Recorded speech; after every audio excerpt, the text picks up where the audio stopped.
Hi guys, in this video I'd like to explain the hows, whys, whats, wheres, do's and don'ts of terrarium building. It's going to be a long one, I can feel it now. So pop off in the kitchen, make yourself a nice cup of tea and come back and let's start with containers. Here we go, here's a small selection. I've been doing this for 30 years, making terrariums and animal enclosures. In fact, the first one I ever made was in 1974 for a stick insect, and that went down like a lead balloon. And since then I've been making them in anything from light bulbs to empty ketchup bottles and fish tanks and goldfish bowls, you name it. So when you're picking an actual container, forget your addiction for a second, because I'll tell you now, there are these. They look good, but there isn't much space and you have no definition. And there are these. They also look good, but you've got things like the shoulder, which distort the view. The base distorts the view. I find you can't beat a square. With a square, you've got a back and a front. You can always decide a back and a front. With a round item, you can't. It's which way is it? Plus the fact they always have a seam. And you can see that. Where's my camera? There it is. They always have a seam on a round jar. So front, back, front, nobody knows. Even the more expensive ones like these, they have a seam as well running up the side of them. These are a bit more of a reasonable effort, but these again also have a seam, which you have to be aware of when you're selecting your container and actually starting to make it. Just make sure the seam isn't going to be what you perceive as the front, and keep them to the sides. Again, distorts the view slightly. But these aren't too bad. Plus the fact it's plastic. Now these will scratch. And when you buy something plastic, they can't help but stamping a name or a label on them. So you have to be careful of that as well. There's lots of things to be aware of just picking a container. Empty coffee jars, they're not too bad. You can always lie them down. But again, they always seem to like to play with the glass, and you come up with all sorts of shapes and weird stuff going on in there. You can take advantage of this, as I've done here, and use this as the substrate level. This is sort of gives me an incline towards this as the back rather than that, and that works out quite well.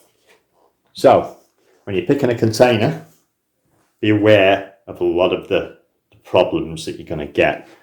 Another one is a lot of containers like this one don't come with a lid, so you're going to have to make a lid. So you see this on your flea market, Goodwill, garage sale. Always remember you've got to make a lid. You might be able to get this for £1, but a lid is going to be a problem. These screw lids.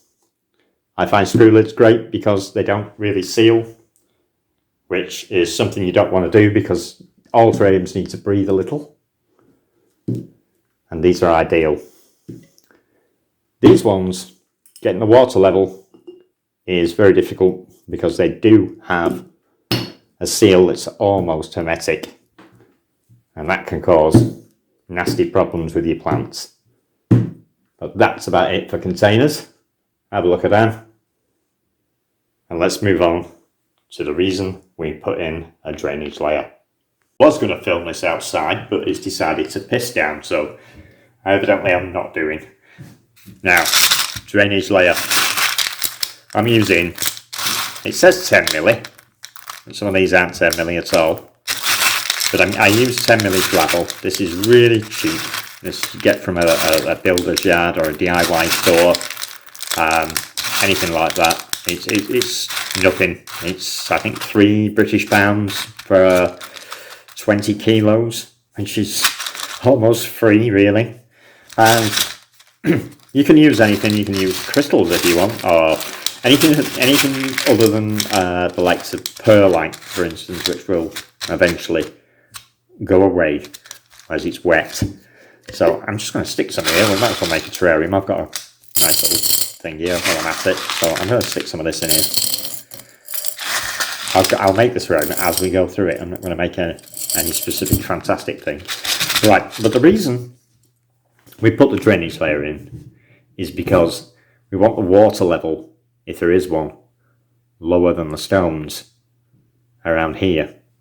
You might get a little bit of misting in the bottom of the stones if there's too much water in, but don't worry about it, because if it's only here and not here, then it's not going to damage your plants or whatever else you've got in here. Now, the reason you do put the water level in is because if there's too much water in this humid environment, it will start to rot the plants, and you'll get black spots or patches, maybe white patches. If you've got plants such as Photonia, it will turn the leaves to mush, which is no good to anybody. So drainage layer, very important. Next part, hiccups. Next part, we'll go on to the carbon fibre mesh and charcoal.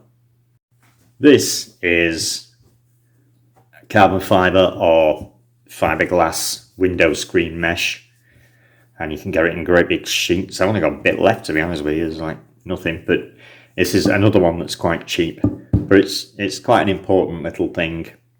I'll actually explain that why in a minute.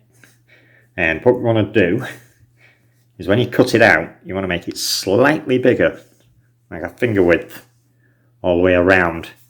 I'm normally not too accurate with this. I just pop it on here and give it a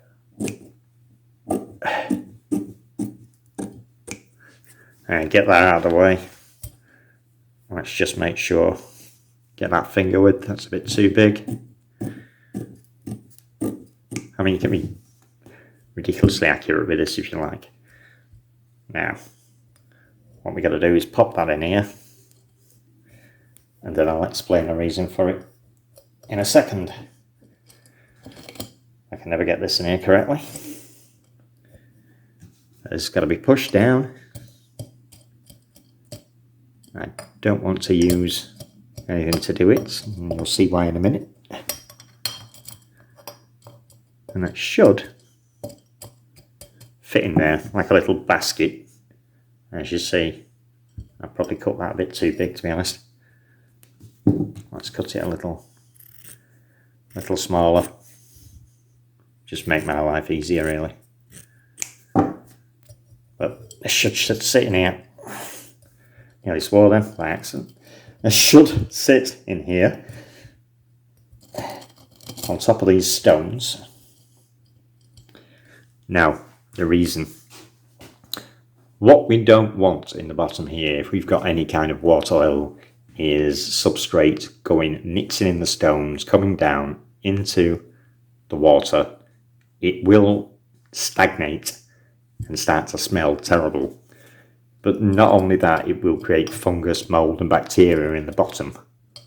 And that's never good for your roots of your plants. So we want to separate it from the substrate altogether. Now, we've got this point.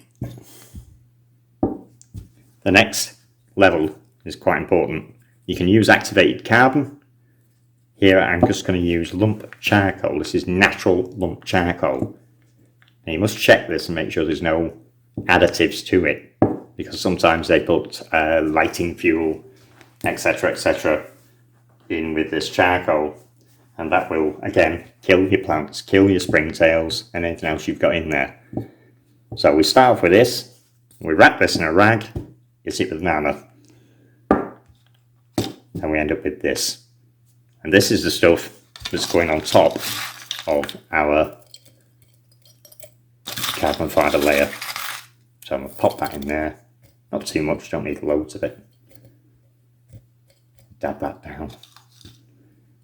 And the next thing we need is substrate. What is substrate? Technically, it's decomposed organic matter, and this is something we have to emulate, and it should provide all the nutrients and goodness that plants and fauna will need. And to do this, we're going to make something like an ABG mix, a word you've probably heard lots and lots of times. It actually stands for Atlanta Botanical Gardens, which invented this mix by playing around for their enclosures and for their plants quite a while back now. And this is a bit of a twist on it, because I'm more concerned about fauna than anything else, because this is my mix. And for this mix, we would need peat moss, cocoa fibre, and this is ripped up sphagnum moss. Now, I suggest you buy this rather than get it from the wild. Most reptile shops sell this, as they do the cocoa fibre, in briquettes. Because if you get it from the wild, you can have all sorts of eggs being laid in there and bugs that you don't really want in there, or you possibly don't want in there. So, chuck that in. This would normally be orchid bark, but I'm going to use leaf litter, because most of my enclosures are for animals, and isopods, etc. do like a bit of leaf litter with their breakfast in the morning. So I'm going to pop that in there, which is also good. This is another reason that I put this stuff in. This is reptile sand, and it has added calcium, which is great for isopods and other microfauna. So I'm going to put a bit of that in, and that's good for the colour as well. And give it a really good mix up. And it should feel spongy, because what we want is a fluffy sort of mix rather than a hard mix that is going to compact when it gets wet. Now this reptile sand, if you see the colour here that I've got, you can buy it in different colours. I sometimes use a red one, which is just for the colour really. It does the trick. It's got that calcium in, and that plants and bugs seem to like it and thrive in this mix. So I'm going to stick to it and stop buying orchid bark. Now let's pop a bit of that in our jar, because even though I wasn't making a terrarium today, it seems that I am. Now again, don't forget, we want a nice sort of incline and that at the back.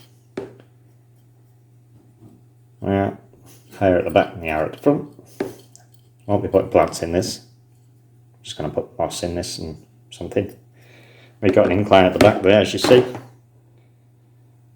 And that's it for our substrate. Terrarium building doesn't have to be an expensive hobby. As you can see, this is everything I need right in front of me, which is a microfiber cloth for cleaning the glass. You can use kitchen roll and get rid of that as a cost. Everyone has a nice pair of scissors hanging around. I bought these on purpose. These are nice sharp ones. They can also cut little twigs and stuff like that, so they are quite nice for that. A chopstick as a dipper, making holes, which you can also do without. And I like these oil paint brushes. They're very, very cheap. Maybe £1 for 5. So they're pretty cool for dipping down moss without damaging it. And if you want to get rid of the chopstick, turn this upside down and you have a dipper, which I pretty much use all the time instead of the chopstick. I like a nice bendy pair of tweezers, especially for bottles when you get these in the neck and you can turn round. So they're pretty cool for that. And a straight pair of tweezers. Now these are about £5 each, so far this has cost me about 15 quid, and that's everything I need to make it. And a spray bottle. Now you can either buy it, or you can use a cleaning spray, give it a really good clean with fresh water, and use that instead. So either way, that can either be free or you can buy it. And what's in it is even freer, because that's rainwater. Or you can boil water in a kettle and leave it for several days, and that will do. You may have to have some dechlorinator depending where you live. For instance, if you're American, you add a lot of chlorine to your water, and you may need to use dechlorination tablets. We're in England, we're pretty sound for that. Let's get on to doing something else. Moss. This is everybody's favourite. It's absolutely beautiful. Whichever way you look at it, wherever it grows, it's beautiful. And this is what will take over the earth when we eventually mess it up and disappear. And this will be the first thing to take over. As you see, we've got little moss that looks like trees. We've got moss that looks like a carpet. There's so many. There's thousands and thousands of mosses. And there's also things like this, which is liverwort. It's another good one, but it really likes damp. Very damp, not just humid places. And the bum mosses, and that's bum moss actually. Star moss and tamarisk. Tamarisk moss is one of my favourites. That's one of our most common mosses here in England. And we have fern mosses and haircap moss and thread moss and swan neck thyme moss, star moss, you name it. And moralis, which is one of my absolute favourites to use, which is this one. And I look this, you see that? It's that little stars. I don't know if you can see that. Focus, come on, focus. Anyway, it's beautiful. And I managed to be able to get all this from my local area in woods and in alleyways and off roadsides. Anywhere I can find it, I will pick up moss. In fact, it's quite embarrassing coming out with me if I see moss, because I'm going to get it no matter where I am or what I'm doing. And this is fantastic. Some of these mosses are a bit of an issue, like haircap moss and fern moss like to live in clay, which can be a bit of a problem. But 9 times out of 10, you can get them to grow in a nice humid or damp terrarium.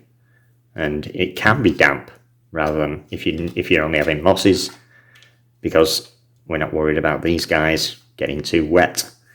You might want to buy your moss online if you don't have the space to cultivate it, or it just doesn't grow where you live. I should imagine if you live in the middle of London or New York, then nipping out round the corner, getting moss might be a bit of a challenge. So if you buy it online, again, you're guaranteed, or most of the time you're guaranteed, it's not going to have any bugs and nasties in it and you can use it right away. If you collect it like I do from the wild, then it's a good idea to quarantine it for quite a while. I have massive boxes that I put all my moss in. If you saw the video I uploaded yesterday, you probably would have seen me doing that, because I went out hunting moss yesterday and videoed it during a terrarium I was making, or fixing at least. And that's about it for moss, really. The best thing to do if you want to learn about moss is go online. They're quite difficult to identify, because sometimes when they dry a little, they change form. So one moss can look very much like another moss. Like I've got hypnum moss here next to tamarisk moss. And because one's dried out a little, they look very similar, but they're completely two different complete mosses. So that's about it for moss. And that's one of the things we're going to pop in this terrarium that we've just sort of making. This brings us on to furniture, which is rocks, twigs, wood, that sort of thing. One of my favourites is slate, which is roofing slate. It's very common in the UK, in terraced houses. the roofing slate is fantastic. You smash it up, you get all sorts of funky shapes. You can do all sorts of things with them, like make steps or little hillsides. So they're just fantastic pieces of kit. And this again, and also it's free. This again is hardcore, which is what you throw down before you put concrete down. And I like to steal this when I see it, a few chunks of it. Now, one of the rules that you should follow when making a terrarium, and you're putting rocks or whatever in really, the way the human brain works is follow the rule of 3. So if you have something, you must have odd numbers of it, and it's normally best to start with 3s. Obviously, if you've only got one large thing, then put one large thing in, but do not put 2. 2 will make it look odd. 3 always make things look better. That's just the way the brain works. So if you're going to stick to it, and don't mix them up, don't have one of them and one of them. They're completely different rocks. And this will confuse your mind and you won't know which one to look at. And it will take your eye off the actual design that you've come up with. So keep that in mind. Always use 3 and always use the same rock for each terrarium. Brings us onto sticks. Now, I like to use a hardwood, oak, anything like that, and my hands are wet here. I bake this in the oven and then sand it down and then soak it and then bake it and then soak it, and eventually we end up with a nice piece of wood like this that we can use. And sometimes I get adventurous, and with a bit of aqua glue and some tamarisk moss, you can make your own little trees like this one, which I think is pretty cool, to be honest with you, if you've got enough of them. And it will grow on there, believe it or not, because moss does not need roots. For a little example, I've chose some slate stone, and I'm thinking that we can emphasize the height at the back by making a little stone barrier or wall in between the rear and the front. It's something I like to do quite a lot, to be honest. This can be fiddly, especially the way I'm sat, leaning over the top of the camera. Don't try this at home, kids. I just putting them 3 stones in there. You can already see we've created some kind of barrier between the front and the back. And now we want something flat across the bottom. So I'm going to slap a bit of moss in here. In fact, I might put 2 different kinds in, I think. So we get different greens. So let's pop this one in here. Get to my trusty paintbrush. Push it in.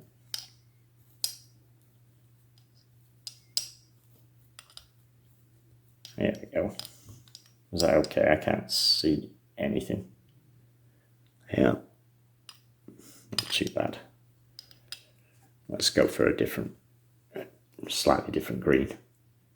Darker green here. Pop this in the corner. As we use my fingers. Always a good idea to use those opposable thumbs when you can. Honest with you, I can't see what's going on here. Apart from that, it is wobbling around a little. So I think what we'll do is take this out and get the moss in first. Yeah, that's better. There we go, much better. And then we'll pop this back in. Now, I've got a bit of wood here that I took out. I don't know if this is going to look any good. It's white wood, so it's great for isopods, but I can't put isopods in here because it's way too small. It's going to look okay. who knows? It's probably, I think we'll just put it aside there. The interesting part at the front. Yeah, like that. And then I'm going to put some taller growing moss like tamarisk, which we can just tear apart and turn it into like a little bush, like so. Let's see if we can plant that there. And then next to that, I'm going to put some more this flat moss. But I'm going to make it go up the side and onto the slate. Let's tear a bit more of this off, I think.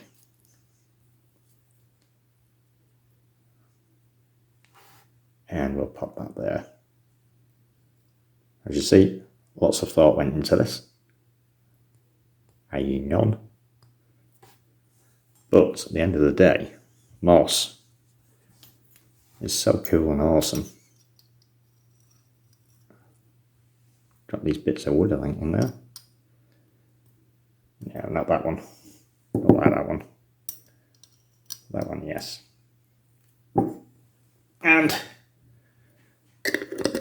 pop a lid on it. I suppose we have some kind of terrarium. Either way, that's how easy it is. Well, this is what I ended up with. Not too bad, I suppose. But I am going to be taking it apart and destroying it because I had no intentions of making a terrarium today. And if I had, this wouldn't have been it. I like to plan them a little tiny bit, at least. But this was just a spur of the moment thing. I'm not going to waste my time putting springtails in because I say I'm going to destroy it.